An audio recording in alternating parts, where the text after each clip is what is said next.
आप सभी का एक बार फिर से नमस्ते सर यूट्यूब चैनल पर स्वागत है। उच्च माध्यमिक परीक्षा 2024 जिसका इतिहास विषय का पेपर 12वीं हिस्ट्री का पेपर है, जिसके संपूर्ण प्रश्नों के आंसर सहित आपको सोल्यूशन मिलने वाले हैं। पूर्णांक 80 नंबर होगा, समय 3 घंटे 15 मिनट है। तो सबसे पहला प्रश्न कि सिंधु सभ्यता का स्थल धोलावीरा निम्न में से किस राज्य में स्थित है? तो सही आंसर होगा बे ऑप्शन, गुजरात राज्य में। अगला क्वेश्चन है प्रभावती गुप्त किसकी पुत्री थी? तो इसका सही आंसर होगा सी, चंद्रगुप्त सेकंड की पुत्री थी। अगला क्वेश्चन पिता और पुत्र फिर पौत्र प्रपौत्र को संपत्ति किस व्यवस्था के तहत मिलती है? तो इसका सही आंसर है पितृ वंशिकता के आधार पर मिलती है। अगला प्रश्न निम्न में से किस शहर को इब्न बतूता ने भारत का सबसे बड़ा शहर बताया था? तो इसका सही आंसर ए ऑप्शन, दिल्ली शहर को बताया था। अगला प्रश्न निजामुद्दीन औलिया के शिष्य कौन थे? तो पांचवें क्वेश्चन का आंसर ए ऑप्शन में अमीर खुसरो दिया गया है, यह सही उत्तर होगा। छठा क्वेश्चन है विष्णु के उपासक निम्न में से कौन थे? तो इसका सही आंसर होगा ए ऑप्शन, अलवार। वहीं सातवें क्वेश्चन की बात करें तो विजयनगर साम्राज्य की स्थापना किसने की? इसका सही उत्तर होगा हरिहर और बुक्का, स ऑप्शन। अगला प्रश्न यवनराज स्थापनाचार्य की उपाधि किसने धारण की? आठवें प्रश्न का सही उत्तर होगा कृष्णदेवराय ने।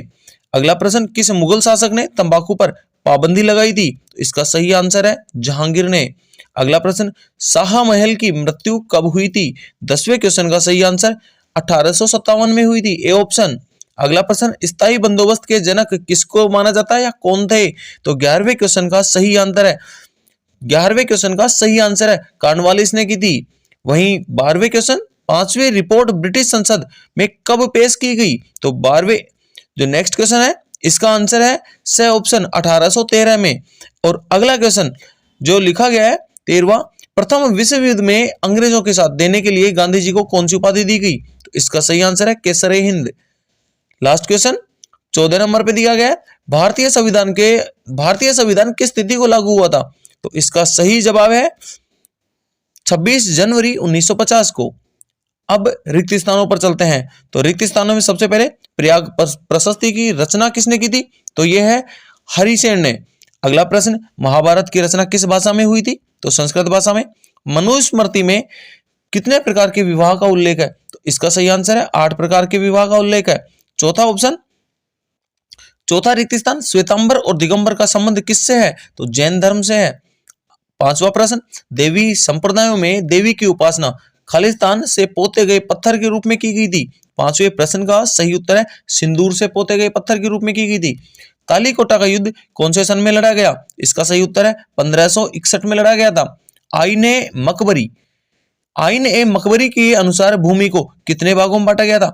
4 भागों में बांटा गया था। छोटे प्रश्न है। वहीं अति लघुत्तरात्मक प्रश्नों की बात करें तो सबसे पहला प्रश्न है हड़प्पा सभ्यता में गलियों और सड़कों को किस पद्धति से बनाया गया था? इसका सही आंसर होगा ग्रिड पद्धति से। दूसरा प्रश्न है अर्थशास्त्र से हमें किस विषय की जानकारी मिलती है? तो अर्थशास्त्र से हमें सैनिक और प्रशासनिक संगठन नामक विषय की जानकारी मिलती है।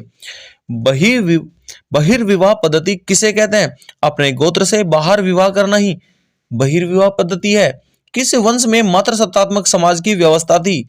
तो सातवाहन वंश है जिसमें मातृसत्तात्मक समाज की व्यवस्था थी। स्त्री धन से क्या तात्पर्य है? तो विवाह के समय मिले उपहार में महिलाओं का हक माना जाता है, इसलिए उसे स्त्री धन कहते हैं। इब्न बतूता के श्रुति लेखों को लिखने के लिए किसे नियुक्त किया गया था? तो इब्न जुजाई इसे किया गया था। वली शब्द से क्या तात्पर्य है? ईश्वर का मित्र है वली शब्द का अर्थ। विजयनगर साम्राज्य में अमर नायक कौन होते थे? तो सैनिक कमांडर जो थे वो अमर नायक होते थे। वहीं अगला प्रश्न किस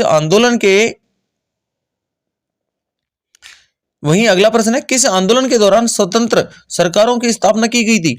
तो भारत छोड़ो आंदोलन के दौरान स्वतंत्र सरकारों की स्थापना की गई थी। अगला प्रश्न संविधान सभा के समक्ष उद्देश्य प्रस्ताव कब प्रस्तुत किया गया? 13 सितंबर 1946 को प्रस्तुत किया गया था। खंड ब लघुत्तरात्मक प्रश्न है स्तूप क्यों बनाए गए थे? इसका उत्तर हम कमेंट सेक्शन में आपके पास टेलीग्राम चैनल का लिंक दिया गया है, वहां आपको उपलब्ध करवा दिए गए हैं बड़े प्रश्नों के उत्तर। वहीं अगला प्रश्न है त्रिपिटक क्या है? इनके नाम लिखिए। अगला प्रश्न है कुल कितनी बौद्ध संगीतियां आयोजित की गई थी? भारत में आने वाले किन्हीं 3 यात्रियों के नाम बताइए। ताराबाद किसे कहा जाता है? इसका भी उत्तर देना है आपको। विजयनगर साम्राज्य में महानवमी डिब्बा किसे विजयनगर साम्राज्य में महानवमी डिब्बा क्या था? अगला प्रश्न, जिन्स ए कमील से आप क्या समझते हैं? मुगल काल के अंदर कृषि के तरीकों और वर्तमान में कृषि के तरीकों में क्या क्या समानताएं और क्या क्या भिन्नताएं थी? वहीं अगला प्रश्न कि दमीन ए कोह क्या था? यह आपको बताना होगा। रेतवाड़ी व्यवस्था किसे कहा जाता था? प्रश्न महत्वपूर्ण प्रश्न है, जिसमें अगला 1857 के विद्रोह के तात्कालिक क्या क्या कारण थे? अगला प्रश्न है, गांधी जी ने 1922 में असहयोग आंदोलन वापस क्यों लिया था? इस तरह से खंड ब के 2-2 नंबर के क्वेश्चन खत्म होते हैं। अब बड़े उत्तर वाले क्वेश्चन, जिनकी उत्तर सीमा लगभग 100 शब्द है, खंड 6 में दिए गए हैं। मौर्य साम्राज्य के प्रशासन की विशेषता जो है उनका वर्णन करना है। वहीं सुदर्शन झील पर एक टिप्पणी आपको लिखनी है। ये ऑप्शन में 2 क्वेश्चन है, इनमें किसी एक का आंसर देना है। मीराबाई के विषय में आप क्या जानते हो? या तो उसका संक्षेप में आंसर देना है, या फिर कर्नाटक की वीर शैव परंपरा का संक्षेप में आपको वर्णन करना है। इसी तरह यह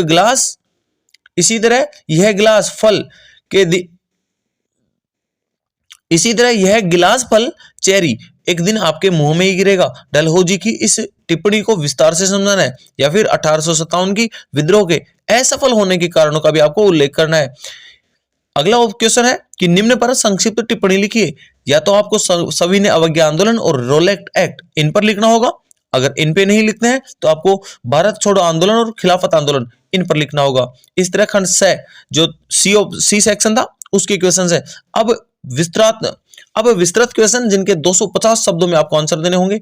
सिंधु घाटी सभ्यता के निवासियों में धार्मिक विश्वासों और रीति रिवाजों की प्रमुख विशेषताएं थी, उनका विवेचन करना है, या फिर सिंधु घाटी सभ्यता की प्रमुख विशेषताओं को बताना होगा। नेक्स्ट क्वेश्चन, संविधान सभा के कुछ सदस्यों ने एक मजबूत केंद्र सरकार की आवश्यकता पर बल क्यों दिया था? या तो ये स्पष्ट करना होगा, या फिर संविधान सभा ने भाषा के विवाद को किस प्रकार हल किया, आपको ये बताना होगा।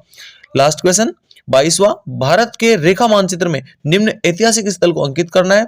चोराचोरी, अमरावती, मैसूर, बीजापुर, अवध। या फिर भारत के मानचित्र में ऐतिहासिक स्थल दूसरे सूरत, गोवा, नागपुर, ग्वालियर और सारनाथ। इनको आपको पॉइंट करना है कि कौन कौन से हिस्टोरिकल प्लेस कहां कहां है। इस तरह के महत्वपूर्ण क्वेश्चन है। जल्द ही मिलेंगे अगले पेपर के साथ, तब तक के लिए जय हिंद जय भारत।